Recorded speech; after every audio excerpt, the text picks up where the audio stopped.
Waouh! Je suis content de vous retrouver aujourd'hui, vous qui êtes là, et je cherche une personne qui s'appelle Lydie. Est-ce que tu peux voir si, toi qui es devant ton écran, tu vas peut-être pas pouvoir lui parler, mais si quelqu'un est en salle, est-ce que vous pouvez demander à votre voisine si par hasard elle s'appellerait pas Lydie? Je sais que ça fait un peu bizarre, mais faites-le quand même. Y a-t-il quelqu'un qui s'appelle Lydie? Lydie est demandée par Dieu à la caisse numéro 4. Il y a des hommes dans la salle aussi, et peut-être toi, tu es un homme devant ton écran. Je cherche un Paul. Y a-t-il Paul, nous avons Paul quelque part? Ok, nous n'avons pas de Paul? S'il y en a un ici? Ton voisin ne sait pas, mais Dieu l'appelle Paul. Ta voisine ne le sait pas, mais peut-être que son deuxième prénom, c'est Lydie. Ce que je vous dis maintenant, vous ne le comprenez pas, mais vous le comprendrez tout à l'heure. Restez connectés. Bonjour, vous allez bien?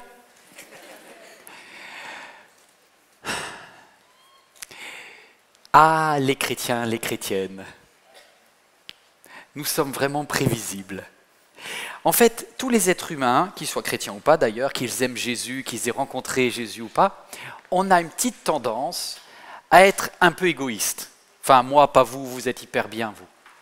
Mais ceux qui me ressemblent sont égoïstes. C'est-à-dire que quand on pose des questions à Jésus, c'est souvent des questions sur qu'est-ce qui va nous arriver à nous, à moi.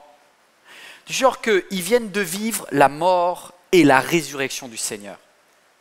Ils ont vécu le plus grand événement de l'humanité et il y a là Jean, Jacques, Pierre, Bartholomée, Philippe, etc. Ils sont tous là.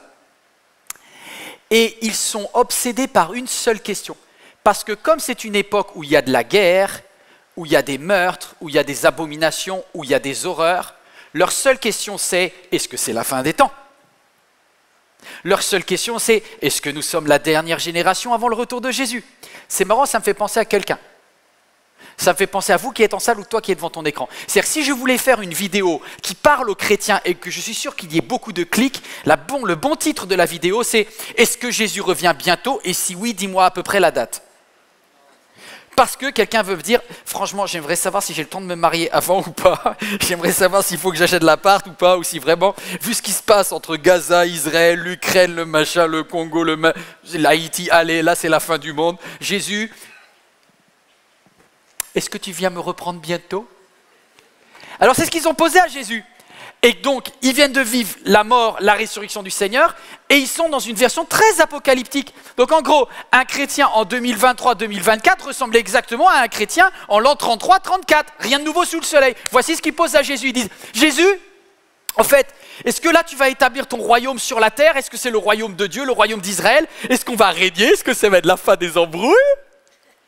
Et Jésus leur répondit, ce n'est pas à vous de connaître les temps ou les moments que le Père a fixés de sa propre autorité. Les questions et vos sujets de préoccupation sont centrés sur vous et ce n'est pas la bonne question à poser.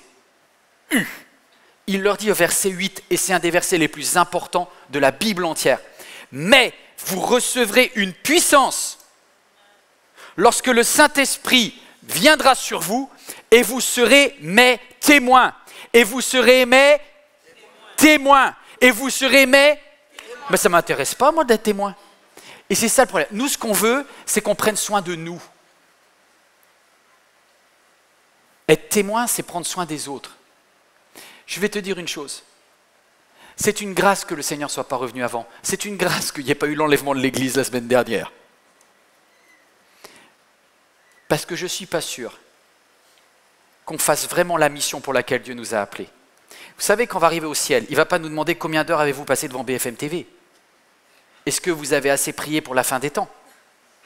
Est-ce que vous avez écouté assez d'enseignements sur l'Apocalypse, qui sont très légitimes et très bien, hein, je ne suis pas en train de dire que c'est mal. Il va te demander, ok, ça c'était pour toi là, mais est-ce que tu as été témoin des choses que j'ai faites dans ta vie? Parce que ça permettait d'ouvrir le ciel à ceux qui n'y ont pas accès. Je vais vous dire, votre vie, elle est là parce qu'elle a un parfum spécial. Votre vie, elle est unique. et votre vie, elle est courte. Vous avez un défi à relever. Et ce défi, relever ce défi donnerait du sens à ta vie. Et je voudrais vous en parler aujourd'hui, même si ça fait peut-être moins de clics. Et ça paraît tellement simple, mais c'est puissant. Parce que c'est le job que Dieu vous a donné. C'est la mission. Il y a un point commun entre toi et moi, entre quelqu'un qui regarde cette vidéo et quelqu'un qui est en salle. C'est qu'on a tous la même mission. Vous êtes des témoins. Quelle est cette mission que Dieu t'a confiée? Quelle est cette mission? Ne passe pas à côté. Vous savez, l'apôtre Paul, il avait ses croyances, c'était un juif extrêmement pratiquant. Pire, c'était un juif intégriste. À l'époque, il y avait un fondamentalisme juif religieux terrible et il mettait à mort les chrétiens. Il allait jusqu'en Syrie, etc. Bref, le Moyen-Orient, il n'y a rien de nouveau sous le soleil. Il y a tout le monde qui se tape dessus depuis le début au nom de Dieu. D'accord? C'est comme ça depuis toujours. Et l'apôtre Paul était un fou furieux au nom de sa croyance en Dieu. Mais un jour, alors qu'il était sur le chemin de la Syrie vers Damas, il a eu une vision qui l'a fait scotcher, tomber par terre. Il était carrément dans la poussière, comme des écailles sur ses yeux. Il a vu une lumière aveuglante et il a entendu cette voix. « Je suis Jésus que tu persécutes, mais j'ai une mission pour toi. » Deviens le témoin de l'amour de Dieu. Et l'apôtre Paul va complètement switcher dans sa vie. Et de persécuteur, il va devenir le plus grand lover du monde. Il va aller partout le monde. Et il va traverser non pas seulement la Syrie, il va traverser toute la Turquie. Et il va aller de ville en ville pour parler de celui qu'il a rencontré, Jésus-Christ. As-tu rencontré Jésus-Christ? Si tu as rencontré Jésus-Christ, tu as une histoire à raconter. Si tu ne l'as pas rencontré, rencontre-le. Parce que ça va changer ta vie. Et donc, on va lire à partir du verset 12. Parti de Troas, en fait, qu'est-ce qui se passe? C'est que il arrive, vous savez, la Turquie, comme partout, au bout d'un moment, quand tu continues à avancer, tu finis par arriver au bord de la mer. Et donc, il arrive au bord de la mer, au détroit du Bosphore, et là, il ne sait plus que faire, il ne sait plus qu'avancer. J'ai fait une vidéo, et je vous invite à aller la regarder, c'est comment savoir quelle est la mission de Dieu pour moi sur la terre. Et c'est exactement dans ce cul-de-sac, dans cette impasse de Troas, où l'apôtre Paul dit « Dieu, je ne sais plus où aller, je ne sais pas à qui je dois parler. »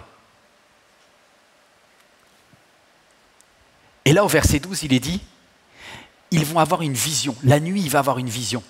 Il va voir un Macédonien qui lui dit, viens et secours-nous. Viens en Macédoine et secours-nous. Vous savez où c'est la Macédoine? La Macédoine, c'est la porte d'entrée de l'Europe. C'est l'Europe en fait. C'est le nord de la Grèce, la Macédoine, c'est le premier, le début de l'Europe. Je ne sais pas si tout le monde ici est né en Europe. Mais en fait, qu'est-ce qui va se passer? C'est que l'apôtre Paul va franchir le Moyen-Orient et va basculer en Europe. Et voici ce qu'il nous est dit. Lorsque nous sommes partis de Troas, nous sommes arrivés à Philippe, qui est la première ville de Macédoine, première ville d'Europe. Un jour de sabbat, nous nous sommes rendus et nous pensions trouver un lieu de prière. Nous sommes assis et nous avons parlé à des femmes qui étaient réunies là, au bord de l'eau, au bord d'une rivière. L'une d'entre elles s'appelait Lydie. C'était une businesswoman.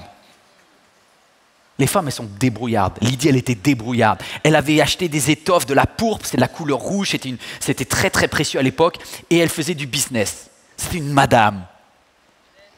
Une madame au bord de la rivière. Je pense que c'était aussi pour les teintures, etc. Elle faisait des couleurs magnifiques. Et en fait, elle venait de Thyatire. Thyatire, c'est en Turquie. Donc en gros, qu'est-ce que ça veut dire? Elle n'était pas née en Europe. C'était une immigrée. Et elle était venue faire du business en Europe. Il y en a qui ont un peu cette histoire-là. Vous êtes venu parce que vous avez dit « Ah, ça vaut le coup d'aller en Europe, peut-être il y aura du travail pour moi. » Et ce n'est pas toujours vrai. Mais bon, elle arrivait de Thyatire, elle arrivait donc à Philippe, première ville d'Europe du voyage de l'apôtre Paul. Et qu'est-ce qu'elle a fait? Elle nous écoutait. Et le Seigneur avait ouvert son cœur pour qu'elle soit attentive à ce que disait Paul. Après avoir été baptisée avec sa famille, elle nous a invités en disant « Hey, si vous me jugez fidèle au Seigneur, entrez dans ma maison et logez-y. » Elle a tellement insisté, elle a fortement insisté pour que nous acceptions. Waouh! Ce jour-là, la maison de Lydie va devenir la première église de maison européenne. Si on est là aujourd'hui, on descend tous de cette première église qui était à Philippe. Vous savez, en plus, je vais aller un tout petit peu plus loin dans l'histoire, mais qu'est-ce que Paul est venu faire là? Il est venu faire là pour prendre soin des Macédoniens qu'il ne connaissait pas, alors qu'en fait, il a connu un échec. Et cet échec, il nous est relaté un tout petit peu plus loin dans la Bible, dans 2 Corinthiens. Ce qui est formidable dans les livres de la Bible, c'est que vous avez des détails dans un livre, mais par exemple, vous avez des détails dans Actes qui se complètent avec 2 Corinthiens. Donc je vous invite, lisez toutes les Saintes Écritures parce que vous allez apprendre plein de choses, pour ceux qui ont envie de plus pour Dieu. Est-ce que vous avez envie d'apprendre plus pour Dieu? Lisez votre Bible, lisez votre Bible. Et là, il dit, 2 Corinthiens 2,12, il dit « Je suis allé à Troas pour annoncer la bonne nouvelle du Christ, j'y avais trouvé, etc. » Donc ça, c'était en Turquie. Et il dit « Cependant, verset 13, je n'avais pas l'esprit tranquille parce que je n'y avais pas rencontré mon frère Tite. C'est pourquoi je suis parti en Macédoine. » Qu'est-ce qui s'est passé? Paul, comme quelqu'un ici, peut-être toi qui regardes, a laissé des êtres chers derrière. Il y a des amis qui te manquent. Il y a des personnes avec qui tu étais hyper connecté. Et Dieu permet parfois que l'on perde des amis. Je sais que vous n'allez pas dire amen à ça. Des personnes qui sont pour vous des repères, des aides. Des personnes solides et fiables à qui tu peux livrer ton cœur. Et des titres, comme ça, il n'y en a pas des tonnes dans votre vie. Et le jour où vous avez un ami comme ça, avec qui vous pouvez tout confier, quand il n'est pas là, waouh! Et l'apôtre Paul a connu ce déchirement. Et Dieu a permis qu'il perde Tite, que Tite ne soit pas là à Troas, en Turquie. Et du coup, l'apôtre Paul a dit, bon, bah je vais répondre à l'appel de Dieu. Et je vais faire l'effort d'aller connecter avec des gens que je ne connais pas, avec des étrangers. Parce que Paul, excusez-moi, mais ce n'est pas un Européen non plus à la base. Hein. Il vient d'Arabie, il vient de Tars. Il vient de la côte du Liban, de Chypre. Mais ce n'est pas quelqu'un qui a connu l'Europe comme aujourd'hui. Mais voici ce qui nous est dit. Regardez le verset 14, juste après. Qu'est-ce qui s'est passé lorsqu'il est venu en Europe? Il dit, je ne peux remercier Dieu. Pourquoi? Parce que par notre union avec lui, Dieu se sert de nous pour répandre en tout lieu, comme un parfum, la connaissance de Christ. Est-ce qu'on peut le relire ensemble? Dieu se sert de nous pour répandre en tout lieu, comme un parfum, la connaissance de Christ. Est-ce que dans ton appartement, ça sent le parfum de Jésus? Est-ce que lorsque tu vas dans ton travail, ça sent le parfum de... Il y en a quelqu'un qui va dire si tu sentais le métro à l'heure de pointe. Le métro à l'heure de pointe, tu es le seul parfum de Christ dans le métro. Tu vas me dire, mais ce n'est pas une question d'odeur. Non, non, c'est une question de tout le monde fait la tête, tout le monde se parle mal. Les gens, ils se poussent, ils ne disent pas pardon. Il y a quelqu'un qui arrive, c'était déjà fermé, il y avait déjà bip, les portes sont fermées, mais il a réouvert les portes. Et il te pousse comme ça. Toi, tu es là, non, il est dans mon espace vital. Moi, je te dis, tant mieux. Tu sais pourquoi? Parce que ton sourire et la personne de Christ à l'intérieur de toi doit dégager une odeur différente dans le métro. Et ce n'est pas évident parce que dans le métro, j'ai envie de me cacher comme vous. Mais voici ce que dit l'apôtre Paul. Il dit, oui, nous sommes pour Dieu comme le parfum de Christ parmi ceux qui sont sur la voie du salut, mais également parmi ceux qui sont sur la voie de la perdition. Est-ce que quelqu'un peut juste répéter après moi? Je suis placé par Dieu comme parfum. Quelle est la caractéristique de ta mission? Grand 2, quelle est la caractéristique de ta mission? L'odeur de ta mission. Tu es un diffuseur de parfum, ma chérie. Il y a des mecs dans la salle, vous êtes des parfums de Dieu. Des parfums. Vous savez pourquoi? Parce que quand Dieu vous sent, il sent Jésus en vous. Il dit, ah, ça c'est mon fils. Je sens l'odeur de la famille. C'est la famille de Dieu. Oui, nous sommes, pour les uns, un parfum de mort qui donne la mort. Oh, c'est dur ça. Et pour les autres, nous sommes un parfum de vie qui donne la vie. Qu'est-ce que c'est que cette histoire? Vous allez voir, je vous amène quelque part. Accrochez-vous, ça va à un point très très percutant. J'ai une petite question.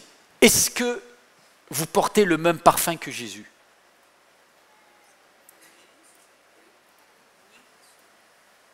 Alors, c'est que vous connaissez donc le parfum de Jésus, parce que sinon, vous ne pouvez pas porter le même que lui.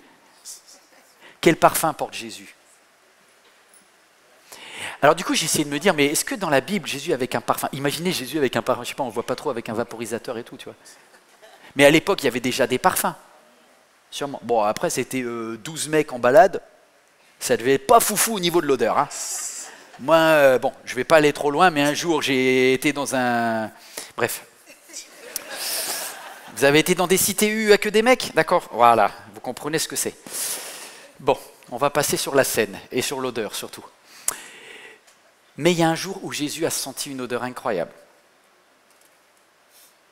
Vous savez quand? Est-ce que vous savez un moment où Jésus il a été juste pulvérisé de parfum? Il y a une dame qui est arrivée avec un vase qui était scellé d'ailleurs. Et qu'est-ce qu'elle a fait la dame? Elle a cassé le vase. Je ne sais pas s'il va casser ou pas. Oui, il a cassé. 50 000 euros, la dame, elle a fait ça sur Jésus. Il y en a qui déjà à 10 ou 15 euros, ils s'arrêtent, tu vois. Non, arrête, là, t'as 37 euros, là. 37 000 ah! Et elle va aller jusqu'au bout.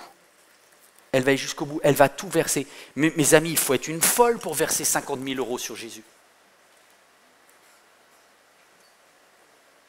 Regarde-moi. Est-ce que tu serais prêt à verser 50 000 euros sur Jésus?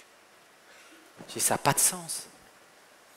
D'ailleurs, tous les disciples, quand ils l'ont vu verser, là, il dit, mais non, mais même une goutte de ça, c'est du gâchis. Ils étaient plus intéressés par le parfum que par Jésus, tu vois. Parce que le parfum leur rappelle leur porte-monnaie. Cette femme, elle a mis 50 000 euros sur Jésus. Pourquoi? Vous savez pourquoi elle a mis 50 000 euros sur Jésus? Parce qu'il n'a pas de prix pour elle. Pourquoi il n'a pas de prix? Parce qu'il y a quelques jours, son frère était mort. Son frère s'appelait Lazare. Elle était de Béthanie. En plus, honnêtement, elle ne méritait pas que Dieu fasse des miracles dans sa vie. Parce que tous les évangiles parlent d'elle et donnent des détails différents. Et puis il y a un évangile qui dit que cette femme avait une vie dissolue. C'est une façon très pudique pour dire que elle était péripatéticienne probablement. Pour ceux qui comprennent le mot, ça veut dire le bois de Boulogne mais version luxe. Et c'est pour ça qu'elle avait des parfums à 50 000 euros. Qui d'autre a des parfums à 50 000 euros? Mais cette femme, elle dit, tout ce que j'ai pu gagner dans ma vie ne vaut rien, parce que mon frère était mort. Et Jésus, il est venu. Et Jésus a pleuré. Mais il n'a pas fait que pleurer comme nous. Lui, il a dit qu'il est la parole de la vie. Et que celui qui croit en lui ne mourrait pas quand bien même il serait mort. Et il est dit, Lazare, pour que tu comprennes que j'ai le pouvoir sur la mort et la vie, sors de ce tombeau. Et la dame, elle a vu le frère qui est sorti du tombeau. Elle a dit, mais c'est un truc de fou. Mais ce monsieur-là, il a changé ma vie. Et du coup, Marie, qui est complètement relationnelle, elle a dit, mais peu importe ce que vous, tous les gens bien, tous les croquants et les croquantes, toutes les personnes qui pensent avoir une bonne réputation, tous les religieux, les religieuses, que vous allez penser de moi, j'en ai rien à faire. Parce que tout ce que j'ai pu acquérir dans ma vie ne vaut rien par rapport à la personne de Jésus. Et vous savez ce qu'elle a fait là? Elle n'a pas fait quelque chose pour obtenir de Dieu un miracle. Vous savez, allez, on va être honnête, souvent quand tu pries ou quand tu fais des offrandes ou des dons, c'est que tu dis, Seigneur, j'espère que tu as remarqué quand même. Ça m'a coûté un bras cette histoire. J'ai prié, j'ai jeûné, enfin j'attends quand même au minimum une amélioration au niveau du dos, tu vois.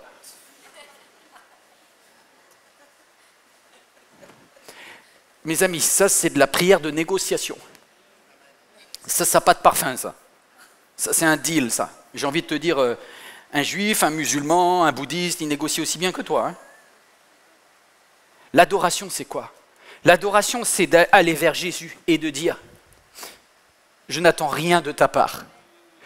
Que tu me bénisses ou que tu ne me bénisses pas, ce n'est pas la raison pour laquelle je suis venu te remercier. Je suis venu te louer, je suis venu t'adorer, je suis venu avec mes cheveux, j'ai tout essuyé mes pieds, mes cheveux, avec mes cheveux j'essuie tes pieds. Enfin, tout le monde se dit, ah, c'est n'importe quoi cette histoire, qu'est-ce qu'elle est en train de faire la dame? Elle dit, mais vous ne pouvez pas comprendre, je veux une connexion avec Jésus. Et à la fin, l'adoration se répand sur Jésus. Et Jésus va dire, vous tous qui l'a jugé, vous ne comprenez pas. Et c'est là où il y a la notion d'odeur de mort et d'odeur de vie. Écoutez bien, je vous amène quelque part, c'est une étude biblique assez importante. La mort de Jésus, c'est une bonne et une mauvaise nouvelle. La mort de Jésus, c'est une bonne nouvelle pour ceux qui croient. Parce qu'il a dit, le 3e jour, je ressusciterai. Et il l'a fait, et des centaines de personnes ont été témoins de sa résurrection. Il a dit, j'ai vaincu la mort. Celui qui croit en moi n'aura plus peur de la mort. Mes amis, ne soyez pas comme ceux qui n'ont pas d'espérance. Parce que je vais vous dire quelque chose. Il y a plusieurs demeures dans la maison de mon Père. Et moi, je vais vous préparer une place. Ne soyez pas comme ceux qui vivent dans la terreur de l'angoisse de la mort. Oui, parce qu'il y a des personnes pour qui la mort de Jésus n'est pas une bonne nouvelle. Et la résurrection n'est pas une bonne nouvelle. Parce qu'ils se disent, waouh, ça me rappelle que je ne suis pas éternel sur la vie. Vous savez, quand tu parles de ton témoignage, quand tu racontes ta foi en Jésus, il y a 2 types de personnes en face de toi. Il y a ceux qui croient et il y a ceux qui bloquent. Et ceux qui bloquent, tu as une odeur de mort pour eux. Parce que tu leur rappelles que sur leur vie, il y a un tic-tac, tic-tac, tic-tac. Et qu'à la fin, tout le monde devra rendre des comptes sur sa vie. Pourquoi pour moi qui crois, c'est la vie. Parce que je sais que mes péchés sont pardonnés à la croix. Parce que je sais que mes fautes sont pardonnées à la croix. Mes manquements, tous les calomnies, le mal que j'ai pu dire sur quelqu'un, mes mauvais raisonnements, mes tentations auxquelles j'ai cédé, tout ce que j'ai fait de mal, il l'a pardonné. Il a pris l'acte qui me condamnait, il a déchiré, il a dit, ça a été payé à la croix, toute la dette est payée. Donc du coup, pour moi, c'est une odeur de vie. Et du coup, quand je porte l'odeur de Jésus, je me dis, je sens bon la vie de Jésus. Et en même temps, quand tu es chrétien, et je parle aux hommes qui regardent ce message, quand tu es une femme, je parle aux femmes qui regardent ce message, tu as un parfum qui est un peu différent des autres. Parce qu'il y a un parfum de vie en toi. Et parfois, ça énerve les autres. Et c'est pour ça qu'il termine en disant, pour les autres, un parfum de vie. Et pour cette mission, mes amis, pour cette mission d'être diffuseur de parfum, qui est qualifié? Lisez-le avec moi. Et pour cette mission, qui donc est qualifié? On y va, grand 3, puisque c'est carrément le texte de la Bible qui nous le dit. Qui donc est qualifié pour porter du parfum? Est-ce qu'ici en salle, il y a quelqu'un qui est qualifié? Vous me faites peur. Toi qui es devant ta vidéo, j'espère que tu as levé les 3 mains. Vous tous qui avez été témoins de quelque chose de Dieu, d'une intervention de Dieu dans votre vie, vous êtes qualifiés. Ceux qui ont été témoins d'une action de Dieu dans leur vie sont qualifiés pour en parler. C'est-à-dire que vous êtes aptes dans la mission. Vous recevrez sur vous une puissance, celle du Saint-Esprit, et vous serez mes témoins. Je ne sais pas pourquoi ton voisin ne témoigne pas. Je ne sais pas pourquoi ta voisine ici aujourd'hui dans cette salle, elle ne témoigne pas. Tu sais, je suis timide. Mes amis, toute notre vie, on est timide, on est bloqué, on va arriver au ciel. Moi aussi, je suis pudique. C'est super dur des fois de partager nos expériences. C'est vrai, hein? On a peur que les autres ne vont pas nous comprendre, ne vont pas nous juger. Mes amis, c'est pareil avec ton parfum. Quand tu mets un parfum, il y en a qui vont dire « j'aime pas ton parfum ». Tu mets quand même du parfum, non? Sinon, fais-le. Si, j'insiste. C'est mieux. Témoignez, les amis. On n'a qu'une seule vie pour aimer le Seigneur notre Dieu et aimer notre prochain comme nous-mêmes. On n'a qu'une seule vie pour se recharger en adorant Jésus. C'est là qu'on se remplit de parfum et on diffuse derrière. Quelqu'un qui se fait que se recharger, il diffuse jamais, c'est nul. Vous êtes qualifiés pour pouvoir parler de Dieu. Mais encore faut-il avoir une expérience. Est-ce que quelqu'un a une expérience? Vous savez, le gros problème de nos églises aujourd'hui, notamment d'une église comme MLK, c'est qu'on est très nombreux. Et finalement, moi je parle, et il faut que je me taise. Mais par contre, il y en a qui se taisent et qui feraient mieux de parler. C'est vous. J'aimerais bien aller t'interviewer, toi qui es en direct là. Parce que la Bible te dit, va partout le monde. Allez dans le monde entier, proclamer la bonne nouvelle à toute la création. Celui qui croira et qui sera baptisé sera sauvé. Celui qui ne croira pas sera condamné. Et les disciples s'en allèrent et proclamèrent partout la bonne nouvelle de Jésus. Le Seigneur travaillait avec eux et il confirmait sa parole. Et parole, c'est avec un P majuscule parce que c'est logos en grec. Il confirmait la puissance qui est en Jésus. Grâce à quoi? Grâce à des signes, à des preuves. Mes amis, il faut des signes pour pouvoir dire qu'on a expérimenté Dieu. Y a-t-il quelqu'un qui a expérimenté Dieu? Alors arrête ta timidité.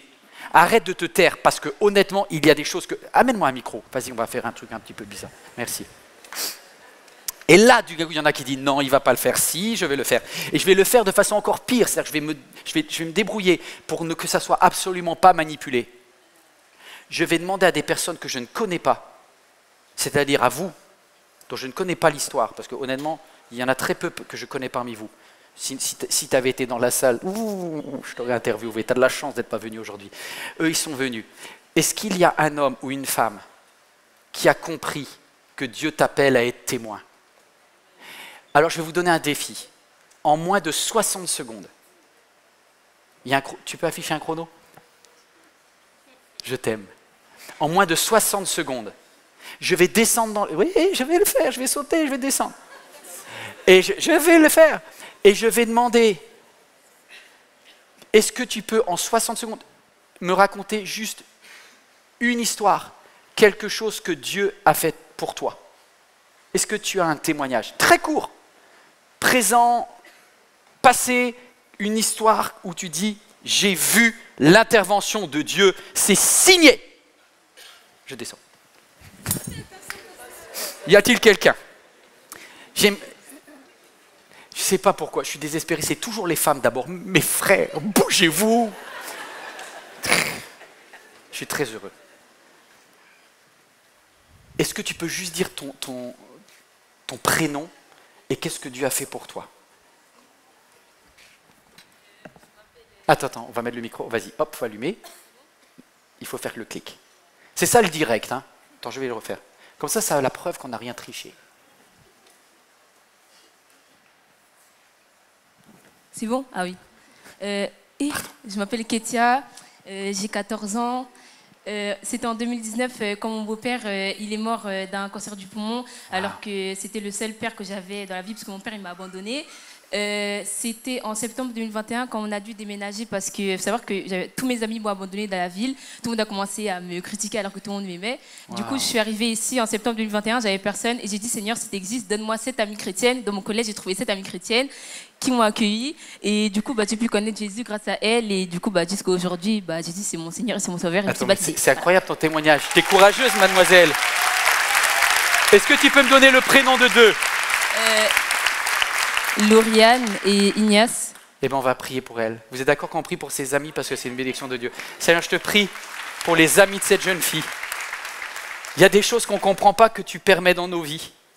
Mais tu es le Dieu qui, lorsqu'on perd des repères, nous donne des nouvelles amitiés.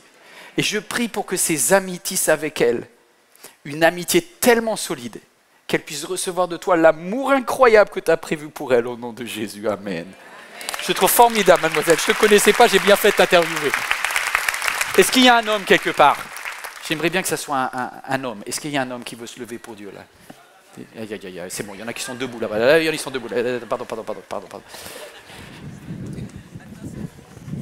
Il y a le vase qui est cassé par terre, là j'ai failli tomber dessus. Hein. Dis-moi en 60 secondes une chose que Dieu a fait pour toi.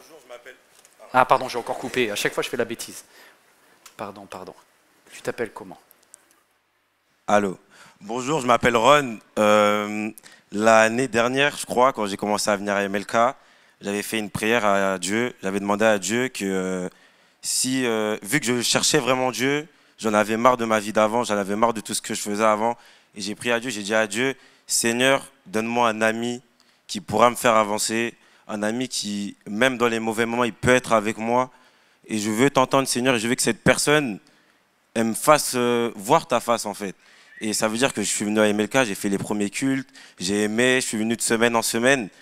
Et en fait, un mois après, j'ai dit au Seigneur, Seigneur, je te vois, mais je ne sens pas le changement. J'ai toujours ces anciennes habitudes. Et en fait, le Seigneur, il m'a dit, mais Ron, tu ne le vois pas, mais moi, je vois tes efforts et tu grandis. Et chaque jour, je le vois, chaque seconde, je le vois. Et je remercie le Seigneur de m'avoir mis à MLK parce que depuis que je suis à MLK, il n'y a que des révélations et que des bénédictions. Amen.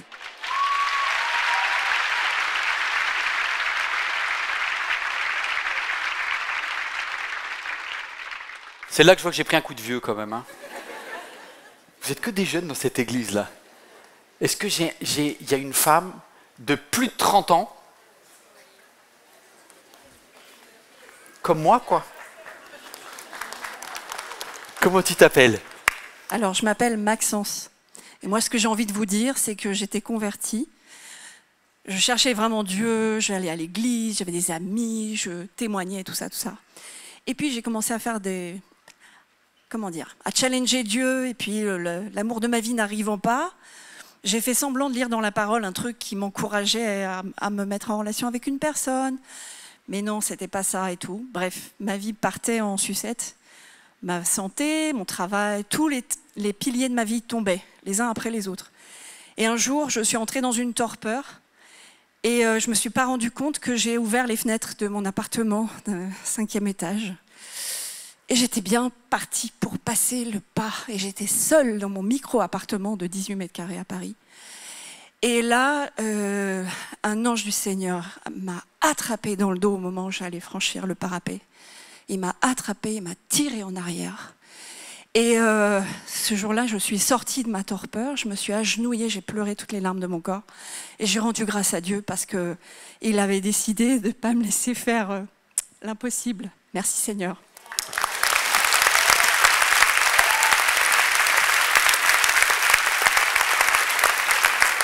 Vous savez, ce qui change tout quand on témoigne, en fait, c'est que, tu vois, ton histoire, tu vas redonner de la vie à quelqu'un qui avait des pensées de suicide.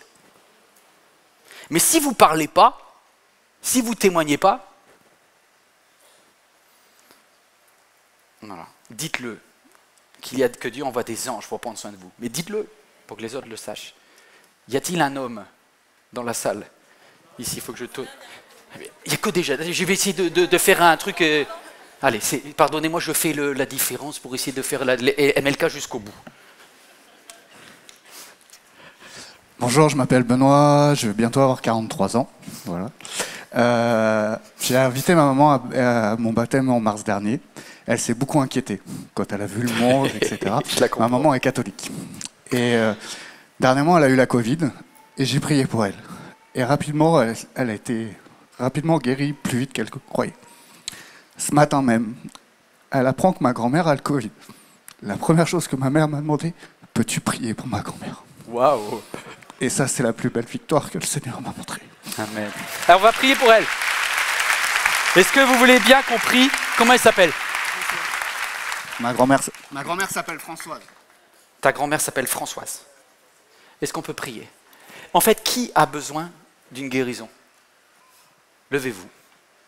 On va prier. Tous ceux qui ont besoin d'une guérison, levez-vous. Est-ce que vous croyez que Jésus-Christ est le même hier, aujourd'hui, éternellement? Bon. Soit il est Dieu, soit il n'est pas. Mais s'il est Dieu... Alors, ceux qui ont besoin d'une guérison, voici les signes qui accompagneront ceux qui auront cru. Eh, mes amis, c'est là qu'on voit si Dieu est Dieu. Père, je te prie pour Françoise, pour que tu poses ta main et que tout se passe bien malgré son grand âge. Je ne demande pas c'est pas parce que moi, Yvan, j'ai de la puissance, mais c'est parce que je viens te présenter cette demande, cette requête, au nom de, à la place de, en étant le représentant de Jésus. Amen. Donc au nom de Jésus, tu poses ta main sur Françoise. Maintenant, je prie avec cette même autorité spéciale, extraordinaire. Tu nous as dit qu'il y avait un Père céleste dans le ciel qui répondait à nos prières lorsque l'on prie au nom de Jésus. C'est pas au nom d'une religion, c'est pas au nom de mes mérites, c'est pas au nom de ma foi à moi, de mes capacités, non. C'est au nom de celui qui a toute autorité sur la terre et dans le ciel, afin qu'au nom de Jésus, tout genou fléchisse.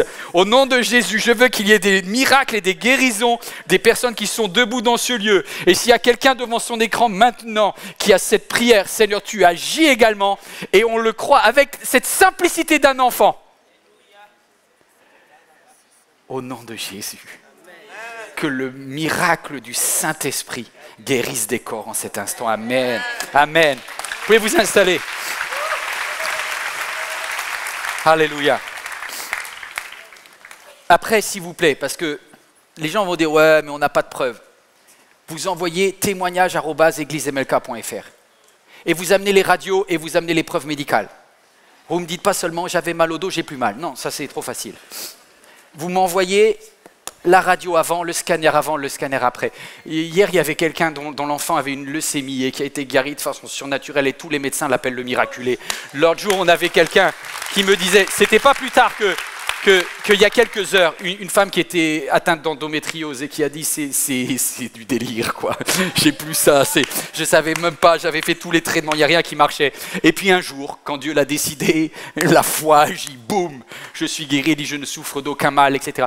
Bon ben ça, mes amis, voici les signes et les miracles. Et il n'y a aucune autre religion qui prend ce risque-là. Les autres religions, ils disent Inch'Allah, on ne sait jamais. On dit peut-être si Dieu le veut. Mais je le respecte, c'est normal. C'est normal. Parce qu'à partir du moment où le prophète il est mort, il n'est pas ressuscité, et on ne sait pas si ça marche. Je le respecte. Mais il y en a qu'un qui a quand même, franchement, Jésus, il est un peu foufou quand même. Il a dit, je vais vous faire un défi. Si ce que je vous dis c'est vrai, je vais mourir, je ressuscite le 3e jour, je vous donne rendez-vous. Même les disciples, il n'y a aucun qui croyait.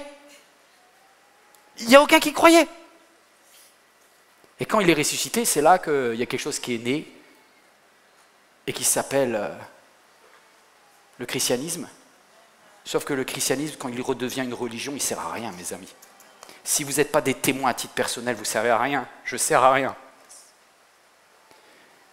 Ce n'est pas une église qui va vous sauver. Ce n'est pas des prières qui vont vous sauver. C'est ce que Jésus a fait à la croix. Point.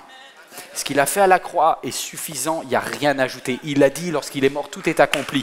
Donc il n'y a rien à rajouter. Il n'y a rien à rajouter. Il n'y a rien à rajouter. Alors du coup, étant donné que ton salut est gratuit, qu'il est acquis et que tu n'as plus besoin de stresser pour ça, arrête de stresser pour ton salut et profite de la seule chose qui te reste à faire dans la vie. Parle de lui! Parle de lui. Faut que je vous quitte. Faut que je vous quitte, le temps passe, mais il y en a qui vont dire, pasteur, bon, si je comprends bien, la mission qui nous a donné le patron là, c'est de témoigner. Ben moi, j'aime pas trop. J'aime pas trop cette mission. Il y en a qui va marquer, puis-je faire autre chose, SVP? Quelle est la réponse, les amis? Non. J'ai le regret de vous annoncer que quelle que soit votre personnalité, vous êtes sur la terre pour diffuser du parfum. Écoutez, quelqu'un qui se met un parfum du Chanel numéro 5 tous les jours, d'accord? Qu'est-ce qui va se passer au bout d'une semaine? Elle ne le sent même plus. En fait, si vous vous arrosez, vous, de parfum, au bout de quelques jours, vous ne sentirez même plus le parfum. Parce que votre nez se sera tellement habitué à votre parfum, vous ne le reconnaîtrez même plus. C'est les autres qui vous diront, lorsque vous allez passer, qui vont dire « Ah, tu sens trop bon !»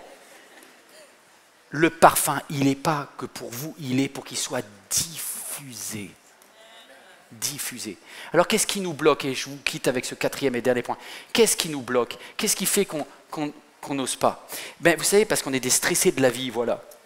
On est stressé, c'est le défi du stress social. Regardez le texte que je vous ai annoncé au début. Quand je vous ai dit, y a-t-il une Lydie dans la salle? Y a-t-il un Paul dans la salle?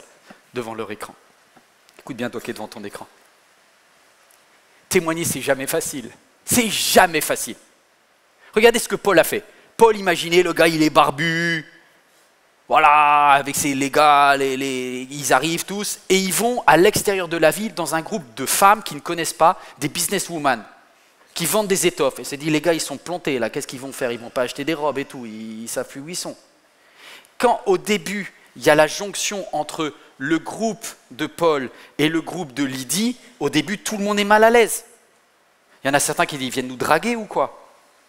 Au début, il y a plein de malentendus. C'est évident. Enfin, c'est jamais simple de partager sa foi. Jamais!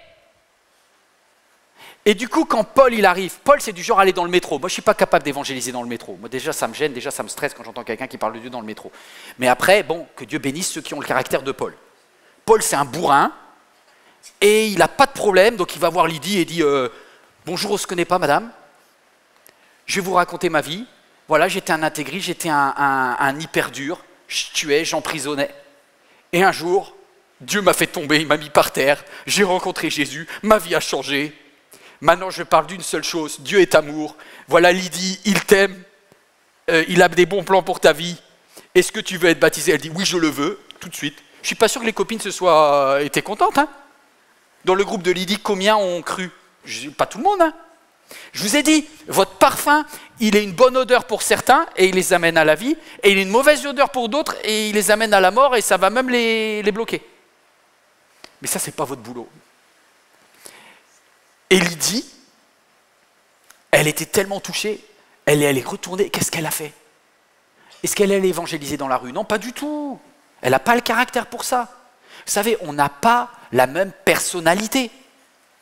Dieu ne vous demande pas tous d'être des Paul. Heureusement. Il y a aussi des Lydie. Lydie, qu'est-ce qu'elle s'est dit? Je peux parler à ma famille, ça je sais faire. Alors elle a réuni apparemment toute sa famille. Je ne sais pas s'il y avait son mari, je ne sais pas s'il y avait sa maman, ses enfants, etc. Et elle leur a dit, j'ai rencontré quelqu'un qui s'appelle Jésus-Christ. Et Jésus-Christ a changé ma vie. Clac, elle s'est fait baptiser. Et puis tous les siens ont été baptisés. Et c'est devenu la première église d'Europe. C'est top! Et juste pour information, à tous ceux qui sont immigrés en Europe, et à qui on vous a dit, finalement, vous n'êtes pas trop les bienvenus.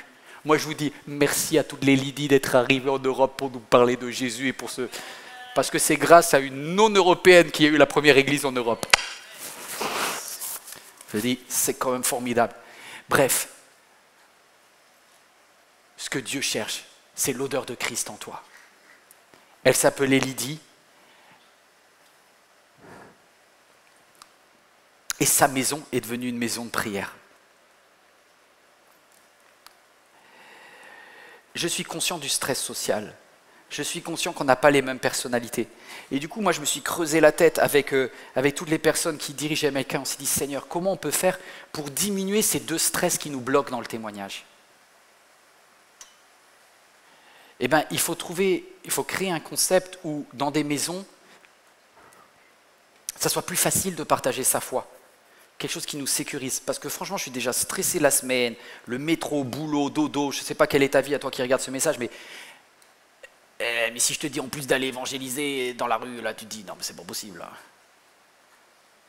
Mais peut-être que dans ton appartement, dans ta maison, en plus tu n'as pas besoin de préparer une étude biblique, on a préparé une étude biblique déjà pour toi.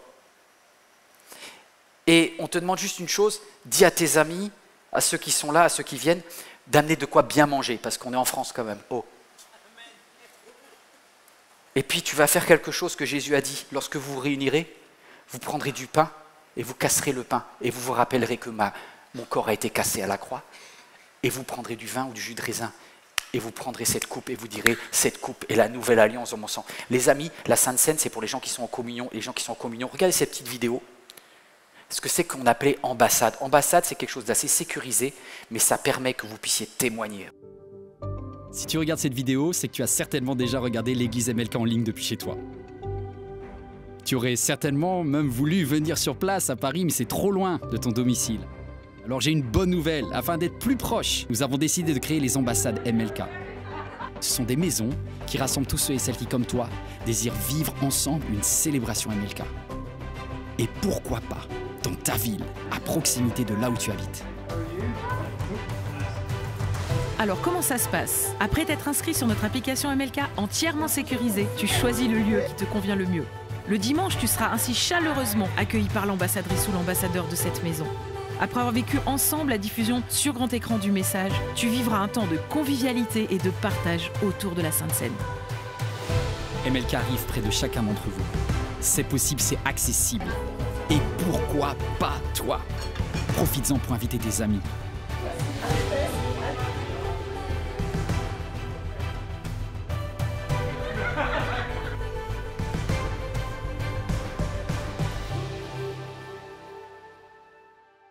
C'est nouveau ce concept, parce que c'est plus sécurisé qu'une église de maison, parce qu'une église de maison, des fois, ça peut partir en vrille. Là, la personne qui est en charge, elle a été vérifiée par MLK, ce qu'on appelle un ambassadeur, une ambassadrice. D'ailleurs, si quelqu'un regarde ce message et qu'il sent un appel de Dieu sur son cœur pour que ta maison devienne comme la maison de Lydie, va sur le site et tu t'inscris pour dire je veux devenir ambassadrice, ambassadeur. Il y a un programme de formation sur plusieurs dimanches. Ici à MLK, on te forme, c'est en ligne et en présentiel. Et puis après, tu es validé, tu es certifié ambassadeur, ambassadrice. Pourquoi on a besoin de te faire certifier? Parce qu'on ne va pas te confier n'importe qui. Et on ne va pas confier n'importe qui à n'importe qui. On veut sécuriser. Après, ta maison, ton appartement, il faut qu'il soit propre, etc. On va le préparer avec toi. Et tu recevras le lien vidéo en direct. C'est-à-dire que vous savez que quand vous regardez sur YouTube, il y a une semaine de décalage entre ce qui se passe ici. Et du coup, dans les ambassades, ça sera en full direct, ça sera le jour même. Voilà, comme ça permet, pour vous qui êtes en région parisienne, de dire « Ah ben si je vais à MLK, je vais avoir 2 fois le même message. » Ben non. Si vous êtes en ambassade, vous avez le message avec une semaine d'avance sur les autres. Et l'idée, la louange n'est pas obligatoire, parce que des fois c'est stressant de chanter devant tout le monde. Maintenant, il y a des ambassades spéciales chanteurs, il y a des ambassades sans chant. Il y a même quelqu'un qui m'a dit Pasteur Yvan, est-ce que dans les ambassades, on a le droit d'avoir une teinte, une couleur spéciale? Je dis bien sûr. Elle me dit parce que moi, je suis spécialiste dans la fabrication de produits de bien-être, des savons, des huiles, etc. Moi, je suis un homme, je regarde, j'écoute. Et puis elle me dit, est-ce que c'est possible? Je dis, dans une ambassade, il y a forcément un temps de message. Comme ça, la parole, elle est la même pour tout le monde. Il y a forcément un temps de sainte scène et de repas, c'est tout ce que je demande. Et après, si tu veux fabrication de savon, il n'y a pas de souci. Elle me dit, ça me fait ma journée, vas-y, c'est parti. Je vais démarrer. En fait, chaque ambassade a le droit de mettre ses critères. L'hôte, l'ambassadeur, l'ambassadrice, va te valider comme sur Airbnb. Je ne sais pas si vous connaissez Airbnb. Et toi, tu vas laisser un petit commentaire en partant pour dire ce qu'il faut améliorer ou ce qui est bien. Et progressivement, imaginez. Poum, poum, poum, poum, poum, poum, poum. Des églises commencent à apparaître partout, en francophonie. Et la France, qui a été, soi-disant, la ville de lumière, Paris, est devenue une ville d'obscurité. Moi, je vous dis, il faut que l'on remette des lieux où la foi est en témoignage partout. Et ça, c'est mon rêve. Et en Ile-de-France aussi. Je crois qu'on en a 15 en Ile-de-France. Je lance un défi à tous ceux qui sont ici présents. Pourquoi pas vous? Et si jamais au début, tu es un peu stressé, s'il te plaît, je ne te demande pas forcément d'être Lydie, mais d'aller avec Lydie. C'est-à-dire, au lieu de devenir tout le temps ici à MLK Grand Paris, tu vois, en MLK Grand Paris, j'ai envie de vous dire, c'est l'endroit où on reçoit du parfum. Tu viens apporter l'adoration, tu es éclaboussé du parfum de Jésus, et normalement, si vous venez ici en présentiel, vous en prenez plein sur vous. Parce que dans la louange, dans l'adoration, dans le temps, vous êtes ressourcés. En gros, c'est vous êtes rechargé en parfum quand vous venez ici. Mais moi, ça ne sert à rien que je vous recharge toutes les semaines si vous ne vous videz pas. Et je vous souhaite une chose, portez le parfum, devenez des témoins, soyez une femme qui partage sa foi, soyez un homme qui partage sa foi. Et du coup, une fois par mois, je ne te demande pas tout le temps, c'est pas possible, je sais que c'est... Mais une fois par mois, au lieu de venir en présentiel, tu dis, tiens, je vais aller dans un appartement près de chez moi. Bon, on va être vrai, hein. C'est possible que la première fois, ça ne soit pas foufou. Parce que peut-être ça ne sera pas la bonne ambassade qui te convient. Il y aura... Déjà, peut-être n'y va pas tout seul. Essaye de trouver s'il n'y a pas une copine qui veut bien s'inscrire en même temps que toi. Vous vous mettez d'accord au téléphone avant et sur WhatsApp, etc. Et on se donne rendez-vous, on va là, etc. Vous choisissez. Il va y avoir tellement d'ambassades qui vont être créées. Je crois qu'on est à peu près à 80 ambassades. Il y en a partout dans la France, dans le sud de la France, c'est magnifique, dans l'est de la France, l'ouest, etc. L'objectif, c'est qu'on aille partout. Je sais qu'il y en a dans plusieurs pays d'Afrique, au Canada, il y en a même au Moyen-Orient. Il y en a certaines, on ne peut même pas les dire. Parce que c'est dans des pays où il n'y a pas le droit de se réunir pour Jésus. Mais vous savez pas quoi? On le fait quand même. Pourquoi on le fait quand même? Parce que c'est possible, c'est des individus, c'est pas une église du genre un bâtiment. C'est comme l'église primitive. On se réunit chez l'habitant, on partage la Sainte Seine, on partage le message de Dieu et on témoigne de ce que Dieu fait dans nos vies. Alors pour vous quitter, je vous laisse cette vidéo. Et je remercie vraiment la technique, vous avez été formidable. Une petite vidéo, parce que j'aimerais que vous sortiez votre téléphone portable. Toi qui es devant ton écran, est-ce que tu peux sortir ton téléphone portable? Tu vas dire, il est déjà utilisé pour la vidéo, alors sors un autre. Prenez un téléphone portable et je vais vous demander un effort si vous voulez bien. Ça dure 3 minutes. Allez, en 3 minutes, c'est fait. Plus on est nombreux et nombreux... Alors c'est sans engagement, il y a 0 € à payer et vos données restent personnelles et ne seront jamais utilisées. Regardez ça. Si vous flashez ce QR code, ça va vous mettre normalement sur la page Église MLK dédiée aux ambassades. Ce que je voudrais, c'est vous lancer un défi. C'est le thème d'aujourd'hui. Et si jamais, une fois par mois, vous témoignez de ce que Dieu fait dans vos vies. MLK arrive près de chacun d'entre vous. Alors comment s'inscrire à une ambassade MLK? C'est très simple. Pour s'inscrire et participer à une ambassade MLK, vous avez plusieurs choix. Vous pouvez scanner ce QR code. Vous pouvez vous rendre sur le site ambassademlk.fr puis cliquer sur « Je me connecte ». Ensuite, vous pouvez créer un compte sécurisé sur notre application. Complétez vos informations, puis cliquez sur « Créer un compte » et validez votre inscription à notre application depuis votre adresse mail en cliquant sur « Vérifier mon adresse mail ».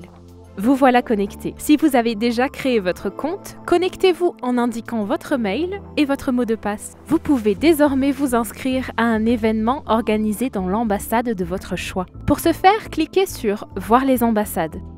Puis sélectionnez l'ambassade à laquelle vous souhaiteriez participer dans le menu déroulant à gauche, en cliquant sur « En savoir plus ».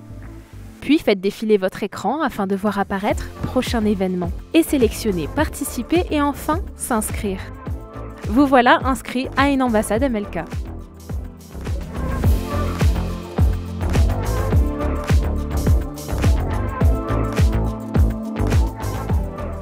Allez, 2-3 fois d'ici Noël. Et si vraiment ça s'est mal passé, vous venez me voir en disant « Pasteur, ça ne marche pas ton truc ».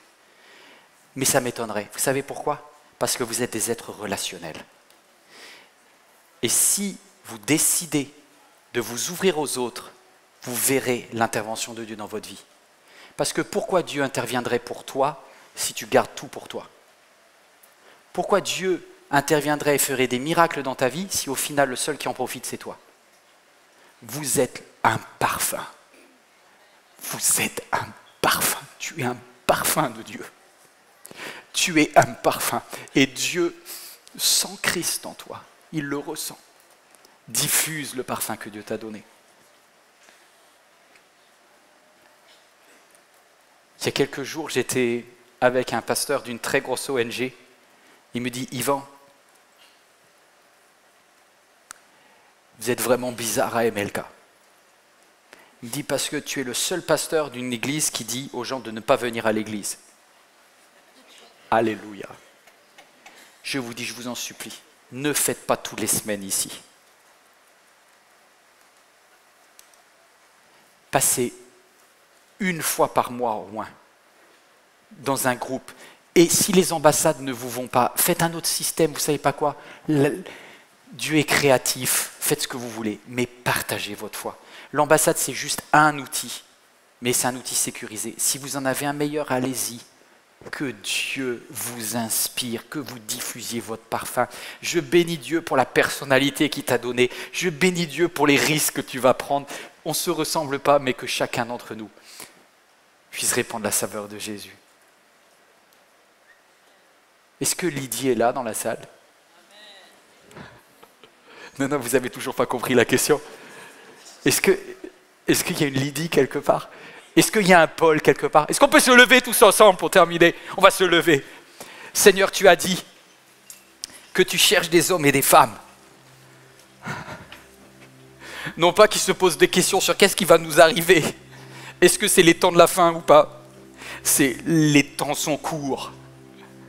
Allez par tout le monde. Seigneur, je te prie pour chaque personne qui est ici en cet instant et qui est devant son écran et qui reçoit ce message.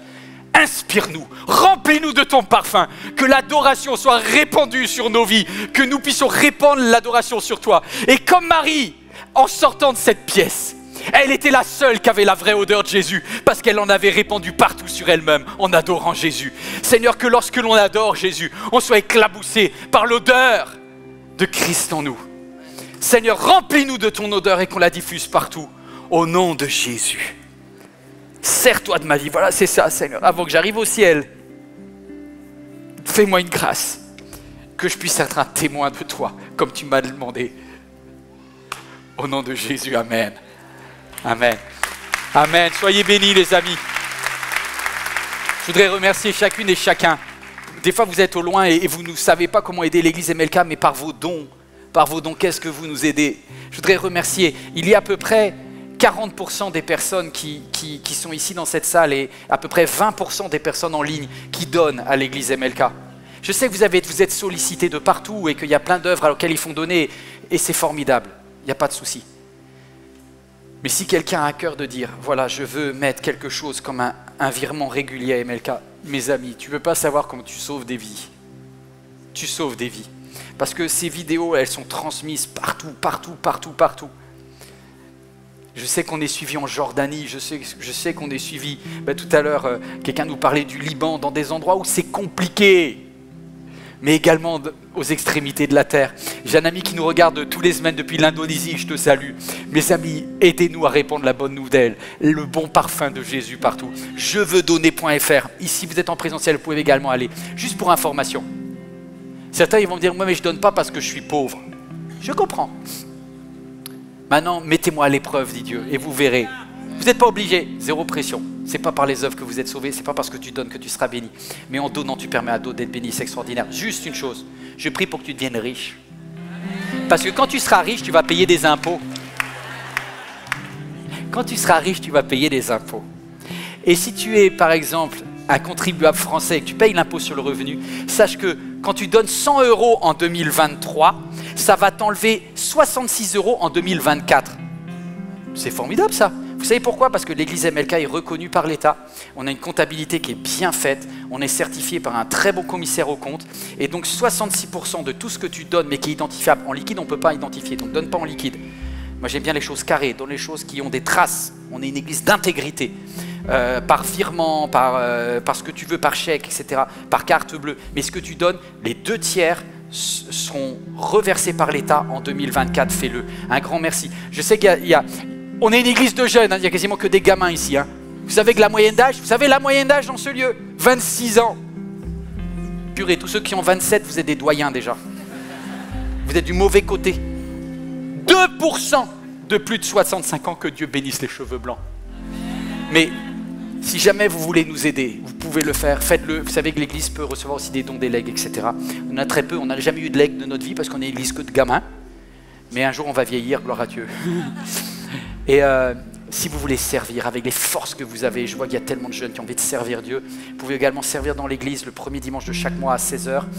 Et notamment, on recherche des techniciens pour le titrage, pour le streaming, le son, la vidéo. Si vous êtes sérieux et motivé, c'est vraiment une annonce aujourd'hui. Pourquoi?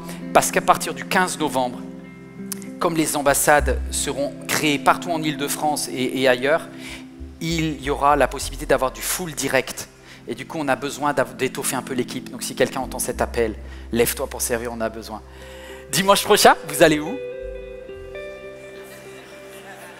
Vous allez avoir le choix, quand vous allez cliquer sur le billet, je veux aller à MLK Grand Paris pour recharger en parfum, ou bien je veux aller en ambassade pour diffuser le parfum. Que Dieu vous bénisse là où vous êtes.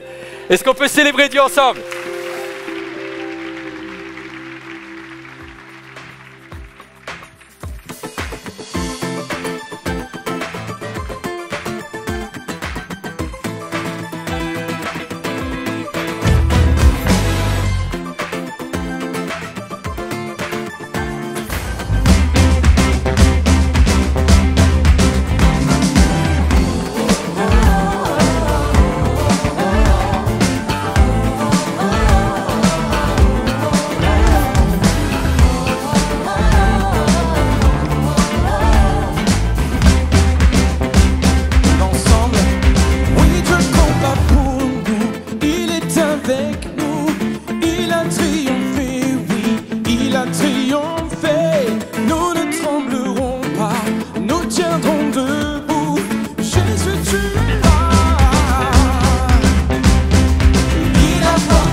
déclare, je combats. Oui, je combats pour nous. Il repousse les ténèbres, il illumine le royaume, que rien ne peut détruire. Dans le nom de Jésus, l'ennemi est vaincu. Nous le proclamons, proclamons. Oui, je combats pour nous. Il repousse les ténèbres, il illumine le royaume, que rien ne peut détruire. Dans le nom de Jésus, l'ennemi est vaincu. Nous le proclamons, proclamons. Oui, je vivrai, Car la puissance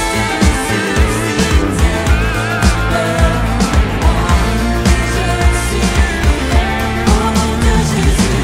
oh oui, je vivrai, et je raconterai ses merveilles. Je veux chanter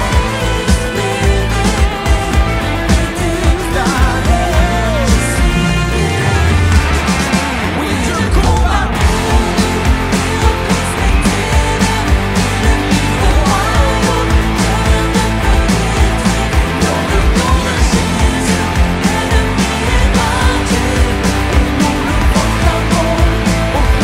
Oui, je combats.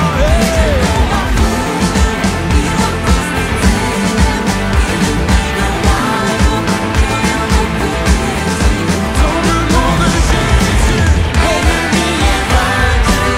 Et nous le proclamons, proclamons. Nous le proclamons et nous répandrons cette bonne nouvelle, ce bon parfum. Soyez bénis. Cette vidéo t'a parlé? Clique sur j'aime. N'oublie pas également de t'abonner et de déclencher les notifications. Si cette vidéo t'a touché, elle peut aussi faire du bien à ceux qui t'entourent. Prends 5 minutes pour la partager à un proche ou à un ami qui en aurait besoin.